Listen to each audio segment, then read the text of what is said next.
In this video, I want to show you my process of setting up a custom Home Assistant dashboard. This video might be a little bit different compared to the other videos I've done because I'm trying to do some live commentary. So let me know in the comments what you think of this style. Before we start, make sure you have Hux installed so you can download all the necessary custom cards. So, here you can see my personal dashboard. We want to recreate the basic structure of this. If you want to see more about my personal dashboard, I will link the video in the top corner. Okay, let's start. For that, we navigate to Settings, and then to Dashboards, and then we create a new dashboard, and we create a new dashboard from scratch. I'm gonna call this Video, and give it like a camera symbol. Why not? The first thing I usually do is to paste in my custom button card templates. If you're interested in the code for those, you can find a link in the description. We can paste them in by using the raw configuration code. As you can see, nothing really has changed, but now we can reference those templates. The first thing we will add is a title, so we will use exactly what is here, hello user, and then here underneath we can add a text that shows some of our entities already. So for example, I usually put in the time here and the weather, and for that we can basically always use the same code here and just copy it, and then we can change the entity, and like that I'm just creating this welcome message. As you can see, with the security system, the state looks a little bit weird, so we can use state translated instead of states. And that's the first thing done. Next to it, I usually like to have like some badges, and I'm just using the normal badges here. First, I will add an entity that's called lights on count. It shows me how many lights are on, and then usually I change the color to orange. I also have one, shows me how many windows are open. Usually I add my security system to it, and then just a few more. I also like to add a person entity, also shows the name and the entity picture, and then this one usually I just show for like the user. So with that, the header is done already. I will still edit it a little bit because I will say the badge's position should be on the bottom, the layout should be responsive, and then the wrap behavior or the badge's behavior should be scroll. That looks pretty good already. So let's start with the content. I like to have like this grid order of like having like 2 grids on the left and then 1 grid on the right. So in total we have like 3 sections, let's say. For that, we will change it here, the max number of sections wide. We will set to 3, and then as you can see, nothing really changed. But now if we set this, we can set this to 2, and then we create a new one here. In this left section, usually what I will do is the top card, it's like a status card. So what we will do is, I will copy this in from one of my card packs. If you want to see how this card is done, I will link the video in the top corner. Then what I do is all the other sections I kind of like group together. So I always use vertical stack to kind of like group these together. So this first one I really like actually when it's a wide one, so it goes like over like the whole width. So we set this in here. And then the first thing we add is a heading. On my dashboard I have a map here, but you can also do something like favorites, for example. And then underneath that, usually I take a grid, and then in here we can put our most used items. So for example, let's add a button card for all lights, for example. And then here, the first time we can reference a template, for example, light RGB. So what else do I want to put in here? For example, we can add another button card. And then, for example, we can add like my security cameras. And then we use a different template. So for example, the switch template. We could also use this template or the light one to kind of like keep them all in the same style.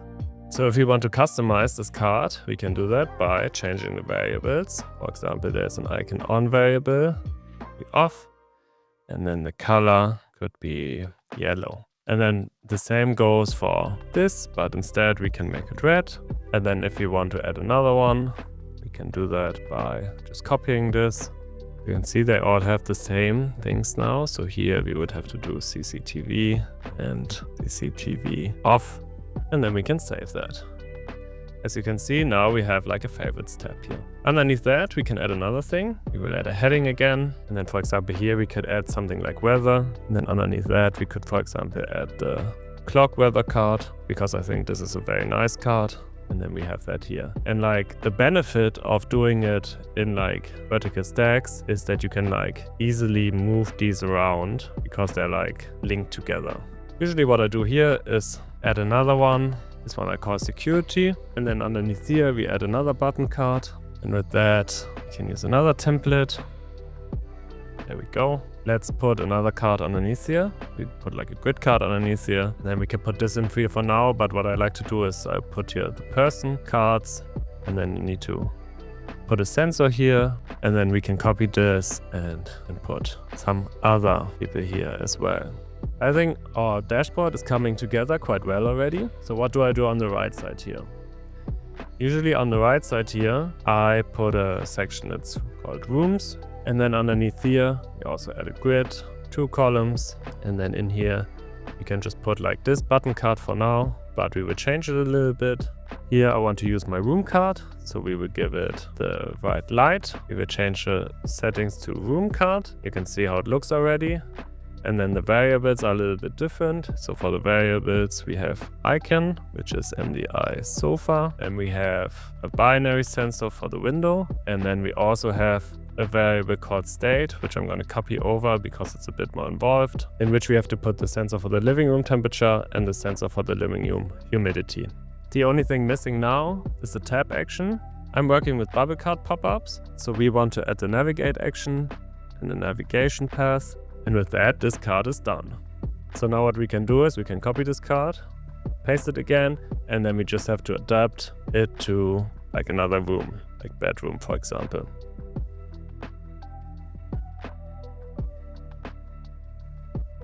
So to change the name, we also add the name here. And with that, the second one is done. So if we save, we can see how it looks right here. There's one little mistake still. So for that, we go back in here and then we delete this at the bottom. And now the card looks good. So now what I will do is I will repeat this for all the other rooms.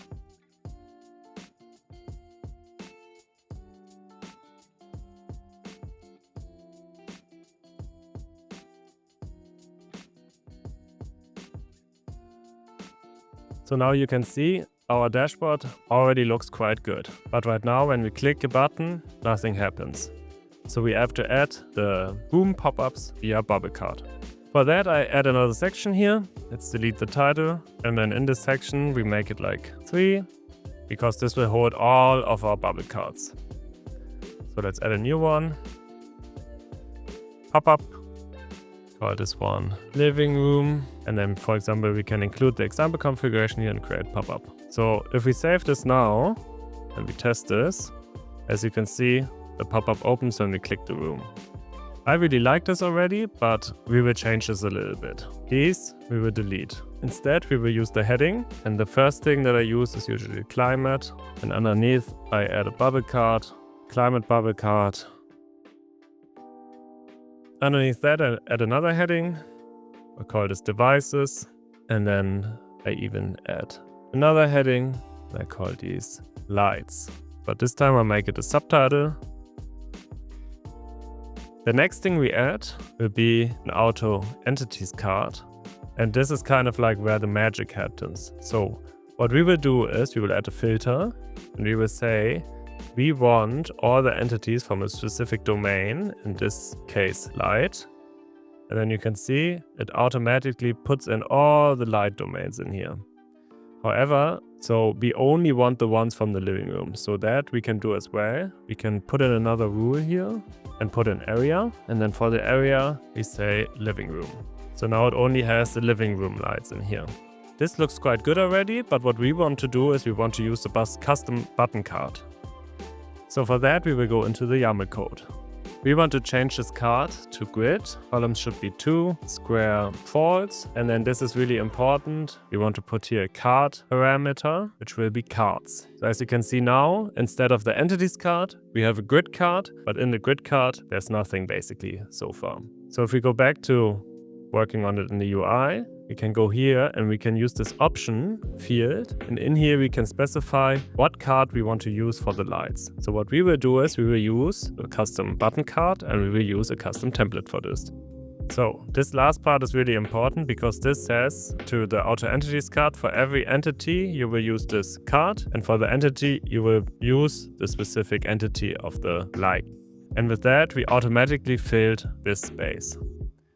If we save this now and we look at it, we created our first bubble pop-up for one of our rooms. Now we have to do that for the rest of the rooms. The way I do it is I copy this and then I use the YAML mode to change the information. First of all, we will change the name here, change the icon, and then also change the hash. This needs to be the same that we put in the navigation path of the room card, so this is really important. And then basically I go through all of these here, I change the climate, and then we go back in here. We have to change this area here from the living room area to the bedroom area. So the easiest way to do is via the UI, and with that, the second card is done. Oh, as you can see, I made a mistake here. It's not opening correctly. Let's check why. Because the hash was not the same. Okay, let's change it here. So now when we open it, it opens this one. Let me quickly do it for the rest of the rooms.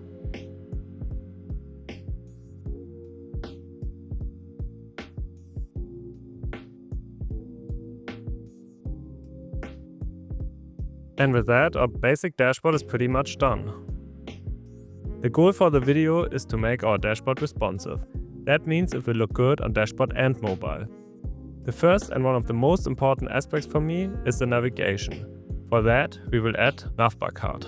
I will just copy in my navbar card configuration in here, as I already made a video about it. You can find the link to the video in the top corner. Now when we check this, we will have the navbar card on the side. We will also have a navbar card on the bottom. This is the first step to making everything responsive.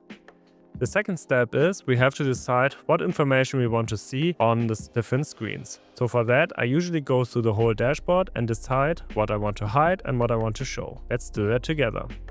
So the first thing I want to hide is this text at the bottom. For that, we go to visibility and then we add a condition and a screen condition. It should only be shown on a tablet, dashboard and on a wide screen. And I don't want it to be shown on mobile. So if we save that, as you can see here, we can still see it, but on the mobile, it won't show up. And then we do the same for these badges. For this one, I only want to hide the user one. So we do the same thing here. For the rest of the dashboard, we kind of have to go through it individually. So what I usually do is this left side here, I want to hide all of these cards on mobile, because on mobile, I want it to be very simple. For that, we click here and we can hide the whole section. So now if we go to a mobile screen, we would only have the rooms and the navigation. And we would also have the badges on top.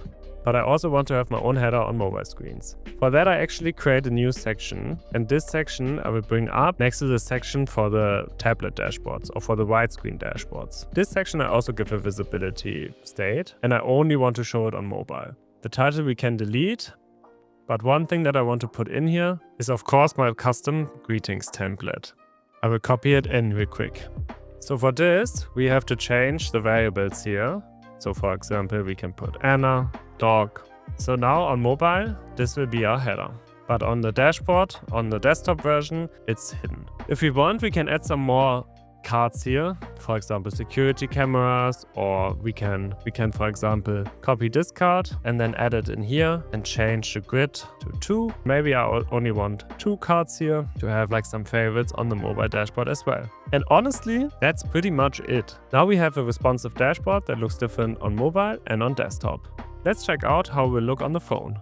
As you can see here, we have the same badges as in desktop mode. Then we have a custom mobile greetings card that functions as a header and shows who's at home right now. Underneath we have our adapted favorites list, and then underneath that we have the room cards. And at the bottom we also have our navigation card. Here you can also see how the room pop-up looks on mobile. And that's how I made my personal dashboard responsive. If you want to add more pages to your dashboard, you can check out my music assistant video in which I created a music page. I hope you enjoyed the video and got some inspiration for your own dashboard. As I said, if you're interested in the full code for these cards, you can find the link in the description. If you enjoyed the video, I would really appreciate it if you liked the video and subscribe to my channel. Check out my other videos in which I create more custom cards, show off cool Hugs cards and a tour of my personal dashboard. I also plan on doing some live streams in the future where we can design cards or dashboards together. Thanks for watching.